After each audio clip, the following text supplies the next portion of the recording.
मित्रों, आज मैं इस समय गुजरात के सूरत शहर से लगभग 16 किलोमीटर दूर साकेत आश्रम में हूँ। साकेत आश्रम को ओखेश्वर महादेव मंदिर और ताड़केश्वर महादेव मंदिर के लिए जाना जाता है, जिसे हम आपको दिखाएंगे, जो इस दिशा में है, यहाँ से लगभग 500 मीटर पर। और ये आश्रम गुरुवर विश्वबंधु का है, जो अपने बहुत ही अलग विचारों के लिए जाने जाते हैं और जिन्होंने कुछ भविष्यवाणियाँ की जो सही निकली, जिन्हें यहाँ पर इस क्षेत्र में एक सिद्ध पुरुष के रूप में देखा जाता है।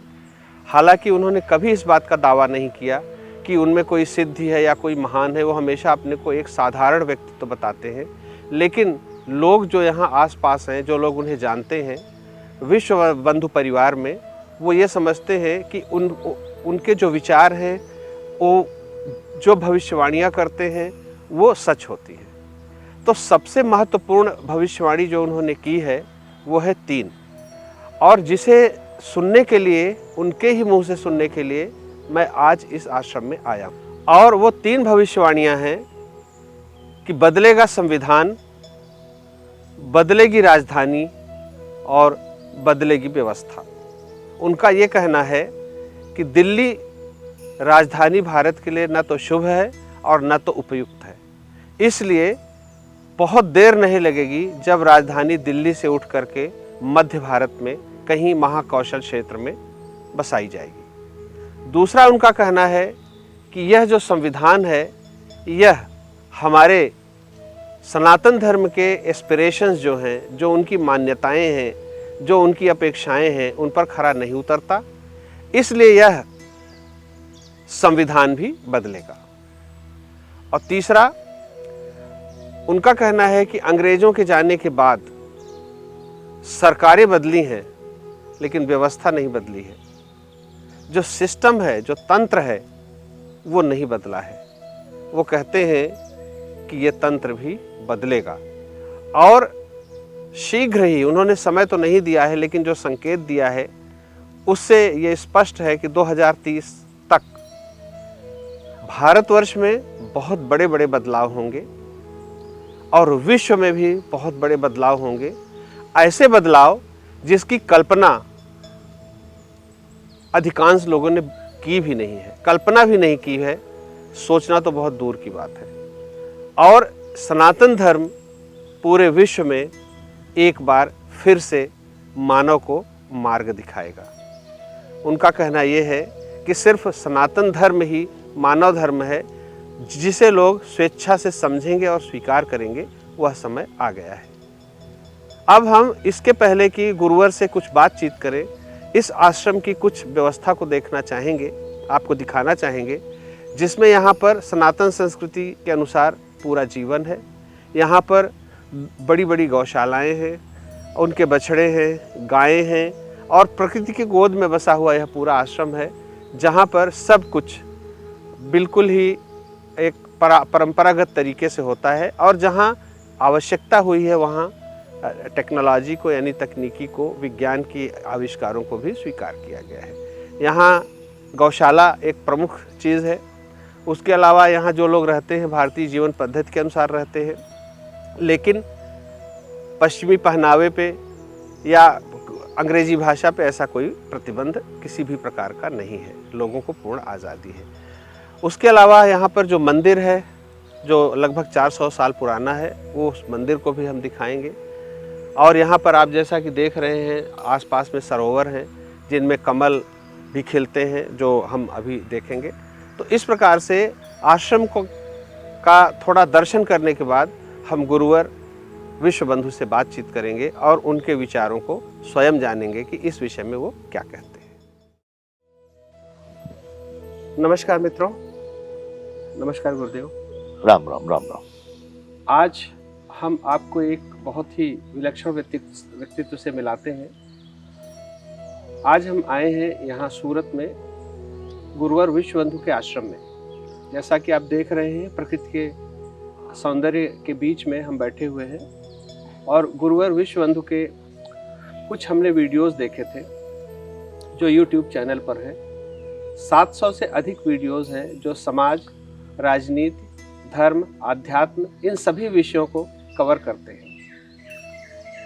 और मैंने एक वीडियो देखा गुरुवर का, जिसमें उन्होंने एक बहुत ही विलक्षण और नई बात कही थी कि बदलेगी व्यवस्था, बदलेगी राजधानी और बदलेगा संविधान।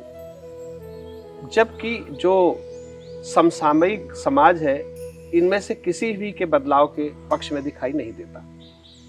तो गुरुदेव, हम आपके से पहला प्रश्न यही करेंगे कि आपने कहा कि बदलेगा संविधान, बदलेगी व्यवस्था और बदलेगी राजधानी। तो ये आपका जो आध्यात्मिक दृष्टिकोण है, उस दृष्टि से आप इस बदलाव को देख रहे हैं, या राजनीतिक परिवेश ऐसा बनेगा कि ये बदलाव होगा, या ये बदलाव आप लाएंगे और कौन लाएगा? इस विषय पर हम आपके विचार जानना चाहते हैं। धन्यवाद त्रिपाठी जी, आपको बहुत बहुत धन्यवाद। अच्छा, आपने जो प्रश्न किया है, ये प्रश्न संपूर्ण भारतीयों के लिए बहुत महत्वपूर्ण और उपयोगी भी है। प्रश्न है आपका कि हमने कहा है कि बदलेगी व्यवस्था, बदलेगा संविधान और बदलेगी राजधानी। हमको याद आ रहा है जिस वीडियो की आप बात कर रहे हैं, उसमें हमने ये बड़े भारपूर्वक कहा है, मैं शशि भानु राजयोगी इस बात को कह रहा हूं। अब प्रश्न आपका यह कि आप बदलेंगे या कैसे बदला जाएगा? आध्यात्मिक ढंग से आप देख रहे हैं या राजनीतिक ढंग से देख रहे हैं या कैसे देख रहे हैं बदलाव को? आपका ये प्रश्न है जी। अब मैं एक एक करके बात बताऊं। पहली बात तो यह कि कौन बदलेगा, ये अभी मैं निश्चयात्मक रूप से यूं कहूं कि मैं बदलूंगा, तो इसको आप कैसे प्रमाणित करेंगे और कैसे मान लेंगे? मैं एक जंगल में बैठा हुआ व्यक्ति, तो ये एक अतिशयोक्ति जैसी बात होकर रह जाएगी।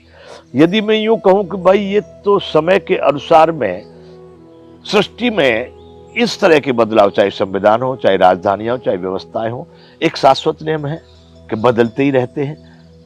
मैंने उसमें कोई समय, ये बरस, ये महीना, ये तारीख ऐसा नहीं दिया है। तो ये बात तो आप या कोई भी विश्व में इसको अकाट्य है कि सभी व्यवस्थाएं बदलती हैं जी। तो ये तो स्वाभाविक है, बदलेगा। मैंने ऐसा कहा, लेकिन मैं ऐसा कोई सपना देख कर उस व्यवस्था के ऊपर टाल के कह रहा हूं, नहीं।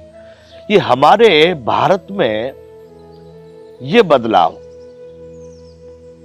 अगर आप थोड़े भी सात्विक रूप से चिंतन करते हैं, यानी सात्विक का मतलब मैं कहना चाहूंगा कोई पक्षपात नहीं, किसी से बैर नहीं, किसी से विरोध नहीं, कोई हमारा नहीं, कोई अपना नहीं, एक राष्ट्रीय ढंग से या प्राकृतिक ढंग से यदि हम चिंतन करेंगे तो आज आप भारत की स्थिति को देख रहे हैं।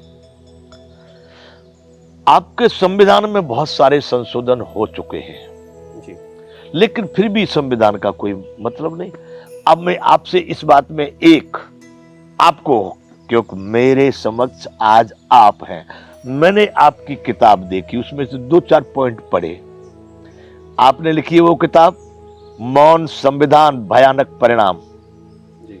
आप ही ने लिखी है? जी जी, बिल्कुल। मतलब इसका ये भी लगता है तो कि आप भी संविधान से, मानो कि संविधान ठीक भी हो लेकिन उसका क्रियान्वयन ठीक नहीं है या संचालन ठीक नहीं। जब आप कह रहे मौन संविधान, संविधान कुछ नहीं बोल पा रहा है तो परिणाम भयानक दिख रहा है जी। तो उसमें भी कुछ न कुछ ही आपको आभास हुआ होगा कि ये सब कुछ ठीक नहीं चल रहा है। देश की स्थिति आप पार्टियों के देखिए, हमारे जो वरिष्ठ नेतागण हैं, और वरिष्ठ में कहूंगा राष्ट्रपति, प्रधानमंत्री या विपक्ष के नेता या दूसरे पार्टियों के या जो गवर्नर, इनकी भाषा, इनका आप चाल चलन, इनके आप, ये सब या तो बोल रहे हैं तो इतना अभद्र बोल रहे हैं कि शत्रुओं को भी नहीं बोला जा सकता, या फिर बोल रहे तो इतना तुष्टिकरण वाला बोल रहे हैं जिस तरह से कि कोई भी व्यक्ति जो है ना उस तरह का व्यवहार नहीं करता। तो बदलेगी राजधानी।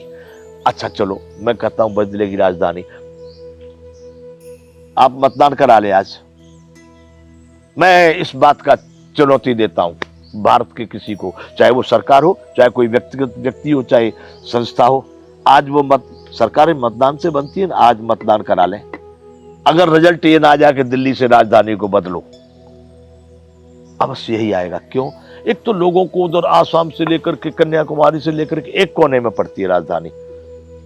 मेरा अपना आत्मीय विचार यह है कि राजधानी भारत के मध्य में होनी चाहिए। पहली बात, दृष्टि दूर लोगों के सुविधा के लिए। दूसरी बात, रात और दिन आप कोस रहे हैं, दिल्ली वाले, वो ये आपके चैनल वाले और सभी लोग, इतना प्रदूषण, तबीयत बिगड़ रही है, स्वास्थ्य बिगड़ रही है, फेफड़े बिगड़ रहे हैं। वहां पर रहकर के नेताओं की बुद्धि बनेगी? इतने प्रदूषण में रह करके मैंने अंतरिक्ष और अपने मानसिक उसके लिए भी मैंने बोला है, क्योंकि हमारा सीधा संबंध जो है इन पांचों तत्वों से है। ये वैज्ञानिकों को मैंने चुनौती दी है, लेकिन कोई इस चुनौती स्वीकार नहीं कर रहा। मैं कह रहा हूं कि जितने आपने विज्ञान सबसे ऊंची कला है, लेकिन उसका दुरुपयोग सबसे भयानक विनाश है। तो दूसरी बात, ये राजधानी, इतने प्रदूषण में रह करके लोग, इनकी बुद्धि विचार कैसे ठीक काम कर सकते हैं? अच्छा, अब कोई दिल्ली में कोई व्यक्ति अगर सही समय पर जाना चाहे तो कहीं कहीं बताते इतना ट्रैफिक हो जाता है कि वो अपने आप लेट हो जाए। मानो को 20 मिनट पहले निकला है, लेकिन कभी कभी घंटों तक लेट हो जाए। ऐसी जगह पर वैसे लोगों को जो देश के लिए उत्तरदायी हैं, जो देश के लिए निर्णयात्मक स्थिति में, तो उनके लिए तो एक इतना शांत, इतना बढ़िया वातावरण होना चाहिए जहां से वो निर्णय ठीक ढंग से ले सके। तो इस तरह से भी मैं कह रहा हूं कि राजधानी बदलेगी। दूसरी बात है कि राजधानी के लिए प्राकृतिक वातावरण उस तरह का चाहिए जहां से लोग अपनी सोच को और अपने संविधान, अब ये संविधान भारत का मैंने पढ़ा नहीं है, सुन लिया हो कहीं आप जैसे लोगों से, हिंदू एक्ट, मुसलमान एक्ट, यानी मतलब अलग अलग पर्सनल लॉज क्यों होना चाहिए? इसलिए कहता हूं बदलेगा, उसमें सुधार करने से काम नहीं चलेगा। यदि मेरी बात समझ में आएगी और मेरा कहीं बस चलेगा, पूरा संविधान उसको छेक के काट पीट करके उसमें गिच्चा गिच करना ही ठीक नहीं। पूरा संविधान नए रूप से, नए ढंग से लिखा जाएगा। एक बात ये, क्योंकि मानव के लिए अलग अलग एक्ट, क्यों तुम्हारा एक्ट इधर तो कहते हम धर्म निरपेक्ष है। खाक धर्म निरपेक्ष हो तुम? कौन सा सरकारी व्यक्ति मुझसे बात करेगा? मैं कहता हूं संविधान के इन जानकारों से मुझसे, धर्म निरपेक्ष हो तो फिर ये इस्लाम को क्यों मान रहे हो? फिर हिंदू को क्यों मान रहे हो? फिर यहूदी को क्यों मान रहे हो? हम तो धर्म निरपेक्ष है ना। धर्म निरपेक्ष का मतलब हो गया सभी मानव एक जैसे। फिर तो हिंदू एक्ट, मुस्लिम एक्ट, मैरिज एक्ट, फलाना एक्ट, कोई एक्ट नहीं, सभी मनुष्यों का एक ही एक्ट। मतलब इसका जो मैं समझ रहा हूँ कि हमारे संविधान में धर्म, जाति इत्यादि के आधार पर कोई भेदभाव नहीं होना चाहिए, और जो भी हो मानव संविधान हो कि मनुष्य को किस तरह रहना चाहिए, उसके ऊपर जो नियम बनाए जाएं वही होने चाहिए। यही आपका विचार है? मेरा विचार तो है ही है, लेकिन आपके संविधान का भी विचार है। धर्मनिरपेक्ष का मतलब क्या? धर्मनिरपेक्ष का मतलब क्या? यदि हम निरपेक्ष है तो हम तो इस्लाम और हिंदू और यहूदी और पारसी और जैन बुद्ध, उससे कोई लेना देना नहीं। हम तो फिर मानवता की बात करेंगे, हम इस्लाम को देख के कुछ चलेंगे। तो मतलब गुरुजी, इसका मतलब ये हुआ कि संविधान में तो हमने धर्मनिरपेक्षता रखी है, लेकिन हम उसका पालन नहीं कर रहे। बिल्कुल नहीं कर रहे, व्यावहारिक रूप से बिल्कुल नहीं कर रहे। और या तो हमने संविधान को विदीर्ण कर दिया है, खराब कर दिया है। नहीं, संविधान हमारा स्पष्ट नहीं है। हमारा संविधान, भारत का कोई 2-5% कोई बातें आ गई हो तो ठीक, बाकी सब बाहर ही है। संविधान दुलंडी बात करता है, द्वंद्व वाली बात करता है। एक तरफ संविधान ने कह दिया किसी चैप्टर में, भाई जैसे इसी धर्म, इसकी बात करें धर्मनिरपेक्षता की, यदि संविधान कह रहा है धर्मनिरपेक्ष, तो फिर संविधान इस्लाम को या हिंदू को या मुसलमान को क्यों बढ़ावा दे रहा है? संविधान में ही ये दोनों बातें, हिंदू एक्ट, मुस्लिम एक्ट, क्यों? जब संविधान निरपेक्ष है तो कोई हिंदू मुस्लिम का बात ही खत्म होगी, फिर तो मानवता की बात होनी चाहिए। तो इस तरह से भी संविधान हमारा हमको सदैव दुर्दशा में, दुर्गति में और द्वंद्व में फंसाए हुए है। एक ही बात, धर्मनिरपेक्ष तो बिल्कुल निरपेक्ष कोई है, मजहब की, कोई संप्रदाय की, धर्म की बात करेगा फिर धर्मनिरपेक्ष हो गए। अच्छा, फिर हमारा समझ में धर्मनिरपेक्ष कह रहा है, फिर यहाँ हर एक भारतीय को हमने पूछा, लोगों को, आपसे पूछता हूं, आप धार्मिक हैं कि अधार्मिक? आपसे प्रश्न कर रहा हूं। धार्मिक हूं। यहाँ का बच्चा धार्मिक है, तो संविधान धर्मनिरपेक्ष क्यों? हमारा धार्मिक होना पाप है क्या? धार्मिक होना तो बहुत अच्छी बात है। तो मतलब गुरुजी ये है कि जो आपकी वीडियोस मैंने देखे हैं उसमें बात जो स्पष्ट रूप से सामने आती है वो ये है कि संविधान में विरोधाभास बहुत, बिल्कुल बहुत बड़ा विरोधाभास है। हाँ। कि इसमें द्वंद्व बहुत है। द्वंद्व है। तो द्वंद्व एक ये भी है जो आपने इंडिकेट किया है, आपने सीधे वो बात नहीं की कि हमारे संविधान में नागरिकों के अधिकारों की तो बात बहुत लंबी चौड़ी की गई है, लेकिन हमारा जो भारत की जो मूल आत्मा है, हमारे जो धर्म ग्रंथ है उसमें अधिकारों की बात नहीं की गई, उसमें कर्तव्यों की बात। बिल्कुल बिल्कुल कर्तव्यों की बात है, जबकि संविधान में कर्तव्यों को कहीं बताया ही नहीं गया कि नागरिक का क्या कर्तव्य नहीं है ही नहीं। अच्छा, इसीलिए कह रहा हूँ कि आपने भी वो बात बहुत स्पष्ट रूप से सामने लाई है कि अधिकारों की बहुत बात है, कर्तव्यों की बात नहीं है। और जब तक कर्तव्य की बात नहीं होगी तब तक संविधान या कोई भी व्यवस्था चल नहीं सकती। तो इस विषय में आप से हम ये जानना चाहते हैं कि अधिकार तो हम लिख के दे देंगे कि संविधान में आपके अधिकार है, लेकिन कर्तव्य तो अंदर से आते हैं। तो अगर कर्तव्य बोध नहीं होगा तो उसको कैसे जगाया जाए और संविधान में उसका प्राविधान कैसे कर सकते हैं? हमने इसलिए तो कहा हम इस संविधान में प्रावधान की बात ही नहीं करेंगे। नया संविधान और कर्तव्य से ही शुरू होगा जी, क्योंकि भाव प्रधान नहीं है, प्रधान कर्तव्य है। अधिकार आपके क्या है? कोई अधिकार नहीं आपका। आप कर्तव्य करेंगे, जो परिणाम मिला वही अधिकार है आपका। कर्तव्य से जो कुछ परिणाम प्राप्त होता है वो आपके अधिकार में, वो आपका। और कर्तव्य आप करना नहीं चाहते, अधिकार हो गया एक फल। यदि भारतीयता को मानने वाले लोग जानते हैं, कृष्ण हमारे प्रधानमंत्री जी भी कई बार मैंने सुना है गीता के लिए उन्होंने किसी बाहर के जो लोग मेहमान आए उनको गीता गिफ्ट दिया है। तो मानते हैं तब ना, तो उस बात को याद करो। उन्होंने कहा कि कर्मण्येवाद का रस्ते मां फले सुखदाचनम मां कर्म फल हेतु ते मां संगुष्ट कर्मणि।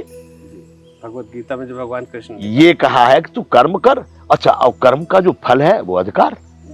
हमने खेती में अपना बीज बोया, उसकी नराई की, गुड़ाई की, सिंचाई की, और उसमें फल आया तो उस पर अधिकार किसका? मेरा ही होगा ना। मैंने न बुराई की, न नराई की, न गुड़ाई की, न बीज डाला, और मेरा अधिकार जो खेत में अनाज होगा वो मेरा कैसे हो सकता है? तो इसलिए इस संविधान में सुधार से काम नहीं चलेगा। आध्यात्मिक दृष्टि से देखें और व्यवहारिक दृष्टि से भी देखें तो जो अधिकार है वो कर्तव्य के परिणाम है, उसके फल है। तो हमें पहले अपने कर्तव्यों पर ध्यान देना चाहिए। बिल्कुल। और संविधान में भी ऐसी व्यवस्था। बिल्कुल। दूसरा प्रश्न गुरुजी, जो आपने राजधानी के बदलाव की बात की है वो आपने बहुत ही तर्कपूर्ण अपने वीडियोस में भी ये बात कही है, और यहाँ भी आपने बहुत अच्छी तरह से बताया कि जब हम प्रदूषित वातावरण में रहेंगे तो हम प्रदूषित ही सोचेंगे। बिल्कुल बिल्कुल। जैसा परिवेश होगा वैसा ही मन भी होगा, और स्वास्थ्य के लिए भी अच्छा नहीं है।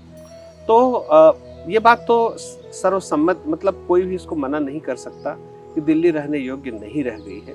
लेकिन अगर हम अब राजधानी को, भारत की राजधानी को में बदलाव लाते हैं तो हमें उसे कहाँ स्थापित करनी चाहिए? आपका दृष्टिकोण कहाँ जाता है? जो भारत की राजधानी होने योग्य स्थान है वो कौन से हो सकते हैं? मध्य भारत। जो मध्य भारत में मतलब ये छत्तीसगढ़ या मध्य प्रदेश, या मैं बहुत पहले घूमने गया था अमरकंटक।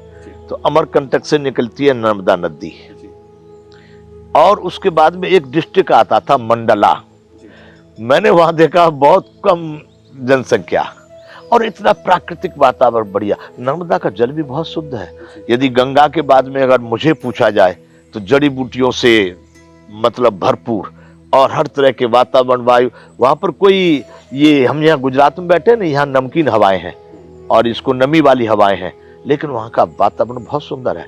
जल भी नर्मदा का बहुत सुंदर है, जल का वहां कोई अभाव नहीं है, और जो भूखंड है ना वो भी बहुत अच्छा है। तो उस समय पर मैं तो सोचता था कि ये भारत का जो क्षेत्र है, अच्छा वो तमिलनाडु से या कश्मीर से या आसाम से या मुंबई से लगभग बीच में पड़ जाएगा। अच्छा, फिर वो जो राजधानी दिल्ली, अगर मैं अपना व्यक्तिगत बात करूं, ये कोई उसके लिए कहा जाए कि भाई ये तो कोई वो है, पर मैं अपना मन का विचार कहूं, पृथ्वीराज से लेकर के आज तक किसके लिए शुभ हुई है? जी बिल्कुल सही बात। दिल्ली में तो जो कुछ होता हुआ शुभ ही होता रहा। हाँ, पृथ्वीराज वहीं से हारा, और भारत के लिए दिल्ली कभी शुभ नहीं रहा है। जी। भारत के लिए। और जब उज्जैन था, राजा भोज थे, राजा विक्रमादित्य थे, देखिए कैसा शासन था। वो स्वर्ण युग था भारत के इतिहास। आपका पाटलिपुत्र था, देखिए जो जिसको आज मेरे बच्चा से पटना उसी को कहते होंगे क्या आपका तक्षशिला था। तो दिल्ली उस ढंग का नहीं। अच्छा फिर दिल्ली की बात दूसरी हम करें तो आज वो पौराणिक एक शहर बना हुआ है, उसकी घिचपिच आप कितनों को तोड़ेंगे, कितनों को तोड़ के आप बनाएंगे। लेकिन यहाँ जो अगर कोई राजधानी 2-5 गांव अगर उसमें आते भी होंगे तो वो ऐसे हैं बेचारे बहुत संपन्न या बहुत बड़े किले वाले लोग नहीं हैं, उनको आप चाहे जहां व्यवस्थित कर सकते हैं। आप एक नए प्लानिंग के अनुसार, नए आयोजन के अनुसार ऐसा आप नगर बसा सकते हैं जो विश्व में ऐसा नगर न हो। वो उन लोग, आप क्या मानते हैं प्रधानमंत्री कोई लल्लू पंजू पद है, राष्ट्रपति या ये लोग? ठीक है आज तो ऐसा हो गया कि इनकी कोई वैल्यू खत्म हो गई, नहीं वैल्यू है। वरना इतना, अरे इनको तो पूरे दिन में 5 शब्द बोलने चाहिए, 5 वाक्य बोलने चाहिए, उससे ही राष्ट्र का संचालन हो जाए। रात और दिन सफाई दे रहे हैं अपने, वो कर रहे, क्या आवश्यकता पड़ गई आपको? ऐसे लोगों को सफाई देनी पड़े? सील नहीं रह गया, प्रधानमंत्री को लोग गाली दे रहे हैं। ये कैसे हो सकता है? हम अपने पूर्वजों को, अपने योग्य लोगों को अगर अपशब्द भी बोलते तो वो भयानक अपराध होना चाहिए। तो ये आज की जो स्थिति है, तो हम ये नए राजधानी का मतलब ये है कि हम एक ऐसा नगर जो विश्व लेवल पर, आज हम विश्व को देख के चलते हैं, देखा उनको सारी आपकी नकल चल रही है, अस्त्र शस्त्रों से लेकर के, शिक्षा से लेकर के, कपड़े से लेकर के, खाने से। हम भारतीय हैं। मैं ये भी कहता हूं कौन सा आविष्कार भारत का नहीं था जो आज हम उनको कह रहे हैं उन्होंने बनाया, उन्होंने बनाया। आज भी विश्व हमारी नकल करे। सारे जो आए थे तैमूर लंग से लेकर के जितने फ्रांसीसी, पुर्तगाली, अंग्रेज किस लिए आए थे? ये भारत में जॉब करने लिए आए थे। आज भारत जॉब ढूंढने निकल रहा है। इसलिए हम ऐसा एक नगर भारत में स्थापित कर सकते हैं, विश्व जिसको देख करके सोचे कि हम भी ऐसा बनाएं। वो तब हो सकता है जब बिल्कुल नए सिरे से, नए ढंग से, तोड़ फोड़ करके नहीं बन सकता, कदापि नहीं बनेगा। वैसे ही संविधान में इतनी घिचपिच हो चुकी है कि उसको सुधार करके करना चाहे नहीं हो सकता है। बिल्कुल नए ढंग से फ्रेश, और इतना छोटा और इतना सटीक। स्त्रियों के लिए इतना लंबा संविधान करने की जरूरत क्या है? अरे यदि किसी का बलात्कार सिद्ध होता है तो फिर उसको केस नहीं चलाया, सीधी उसको जो भी दंड उसका निर्धारित किया जाए वो दिया जाए। या जी कोई लड़की, ये कौन सा संविधान साहब? यहाँ पर बहुत सारे लोग जेलों में पड़े हैं। 12 वर्ष के बाद, 15 वर्ष के बाद लड़कियों ने शिकायत कर दिया, भाई ये त्रिपाठी जी बलात्कार किए। ऐसा बलात्कार होता है क्या? ये केवल तुष्टीकरण है। 24 घंटे 36 घंटे हाईएस्ट। यदि कोई भी इस तरह की घटना हुई है तो इतनी देर में सूचना मिल जानी चाहिए, उसके बाद कोई सूचना लड़की देगी उस पर भी वही कार्रवाई होनी चाहिए। इस तरह का संविधान, इसके लिए इतने लंबे कानून?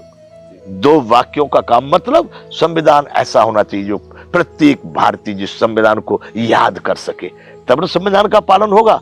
हमें संविधान का मालूम नहीं है, हम संविधान का पालन क्या करेंगे?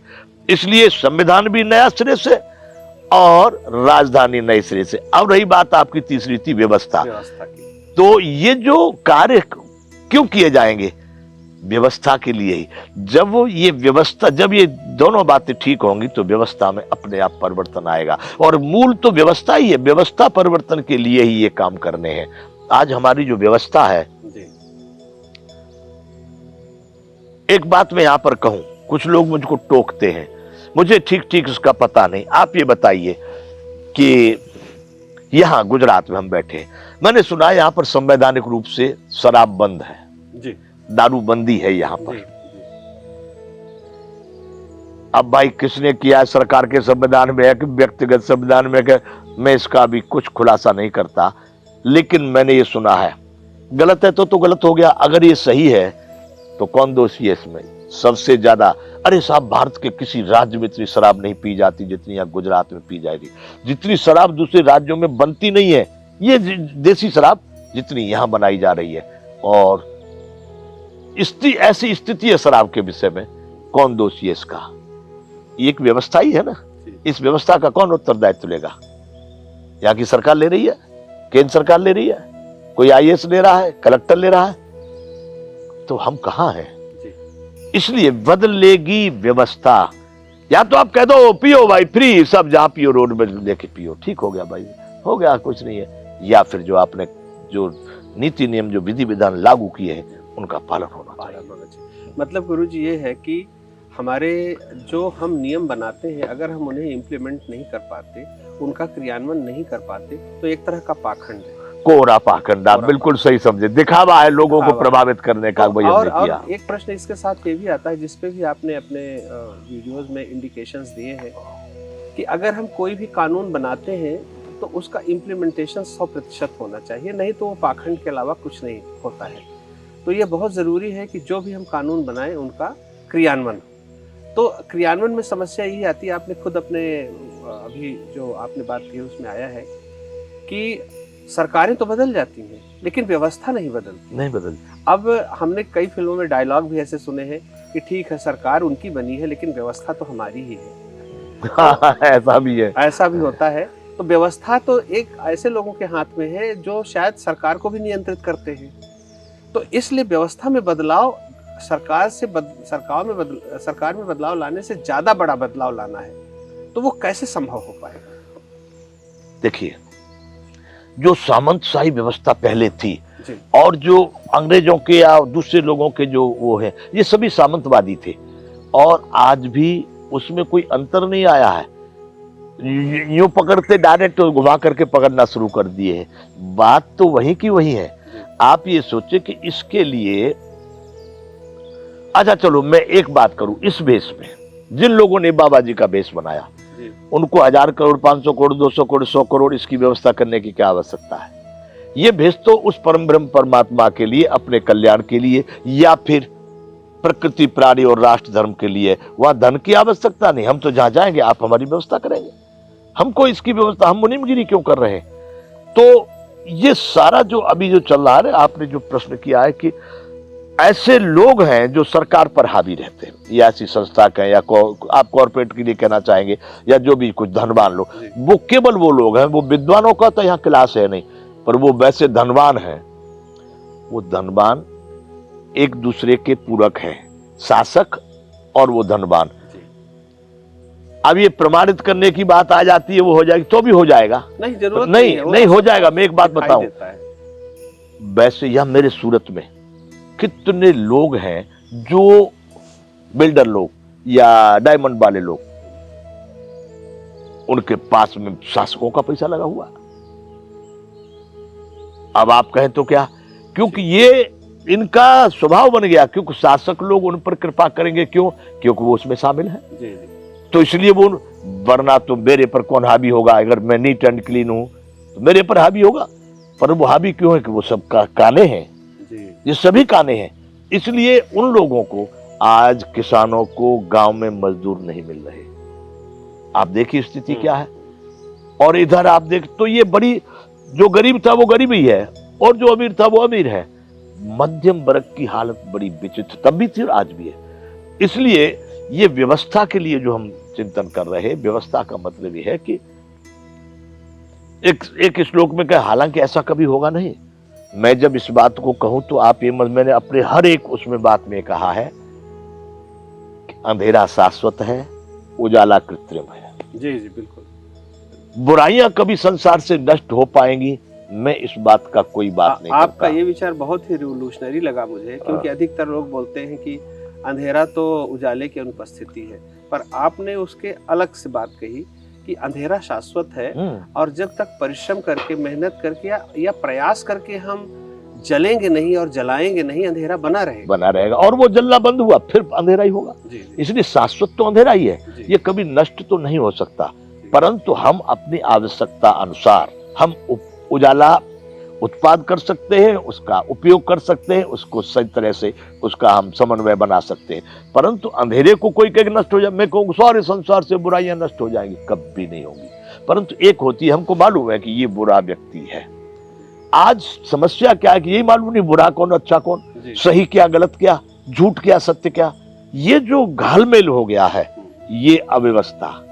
हाँ गुरुजी, यहाँ पे एक अच्छी बात मुझे याद आई घालमेल पर कि आपने अपने बातों में और अपने वीडियोज में भी कहा कि हम चाटुकारिता की ओर और अनावश्यक प्रशंसा की ओर, बहुत समाज में बुराइयों की एक बहुत बड़ी जड़, बुराइयों का एक बहुत बड़ा कारण ये है कि हम स्पष्टवादी नहीं हैं और सत्यवादी नहीं हैं।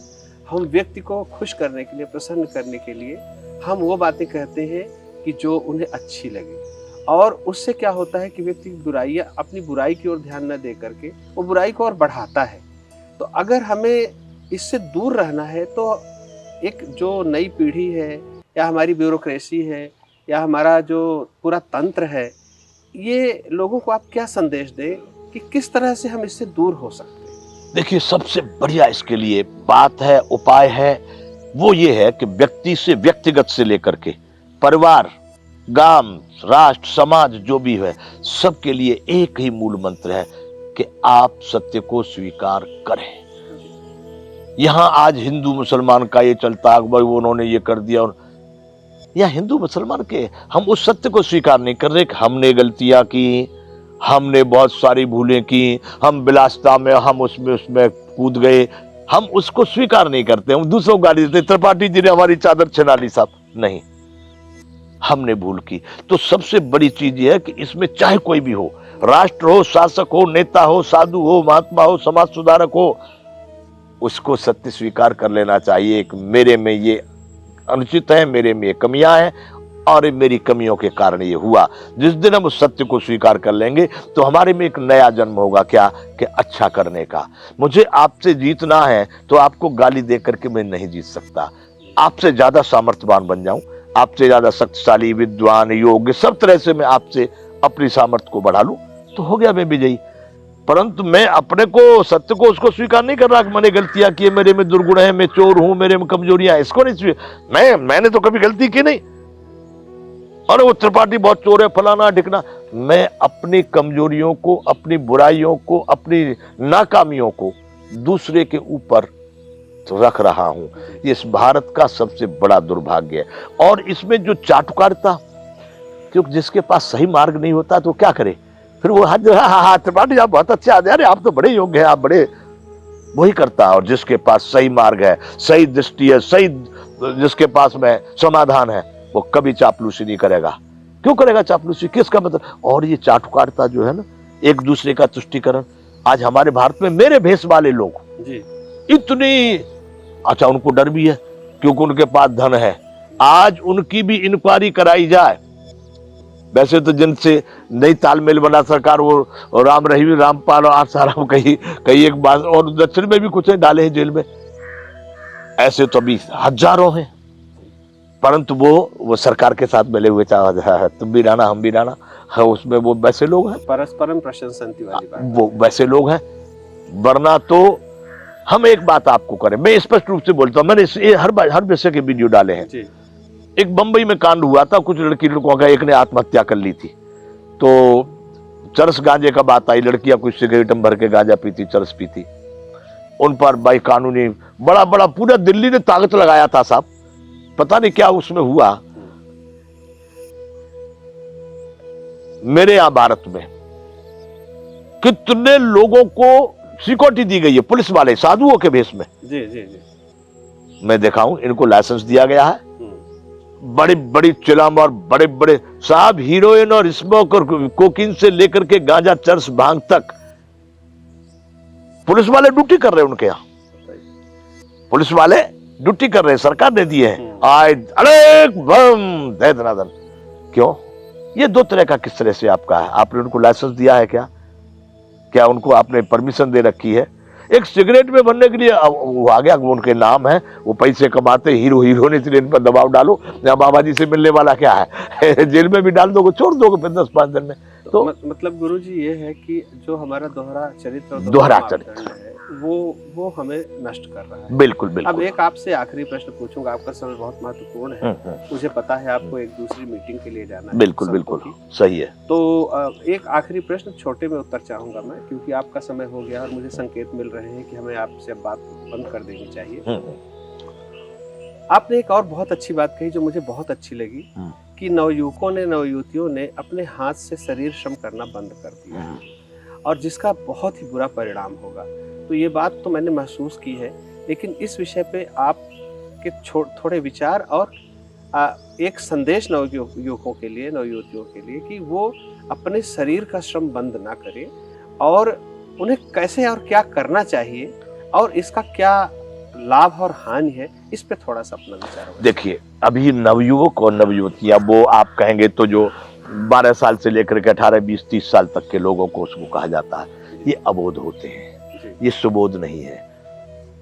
शासक सुबोध है, प्रजा अबोध है। आप इनको कितना भी समझाएंगे ना, वो नहीं। लेकिन हमारे जो विधि विधान, नीति नियम और सामाजिक और राष्ट्रीय और राजनीतिक जो संवैधानिक रूप से जो क्रियाएं होंगी ना, तो ये बहुत जल्दी उसका पालन करेंगे। ये कभी उसका उल्लंघन करना नहीं चाहते। बुढ़ों से ज्यादा, बच्चों से ज्यादा ये नवयुवक उसका पालन करते हैं। आज बात हम इनको कहेंगे भाई तुम लोग, क्योंकि हमारी शिक्षा, आज जो हमारी शिक्षा है, हमारा भोजन, हमारी वेशभूषा, देखिए किसी भी राष्ट्र के उसके प्रथम पहचान के 3 चीज होती हैं, वेशभूषा, भाषा और भोजन। वो तीनों हमने नवयुवकों को अपने भारत से अलग दे दिए हैं। तो अब हम उनको, ये दोहरा मापदंड की बात हो गई, अब हम उनको यूं कहें भाई तुम ऐसे चलो, पढ़ाई वैसी है, वेशभूषा वैसी है। हमारे शास्त्र कहते हैं कि 10 कचनी 10 कचनी से चाहिए नाचा, जैसा वेशभूषा हो वैसा ही नाचना होगा। तो आज उनको जो दिया जा रहा है वो उसके अनुसार चल रहे हैं। इसलिए ये सारे काम तभी होंगे जब बदलेगी राजधानी, बदलेगा संविधान, तब बदलेगी व्यवस्था। बहुत बहुत धन्यवाद गुरुजी, आपने अपने विचारों को बहुत स्पष्ट रूप से और बहुत ही अच्छे तरीके से रखा, इसके लिए आपका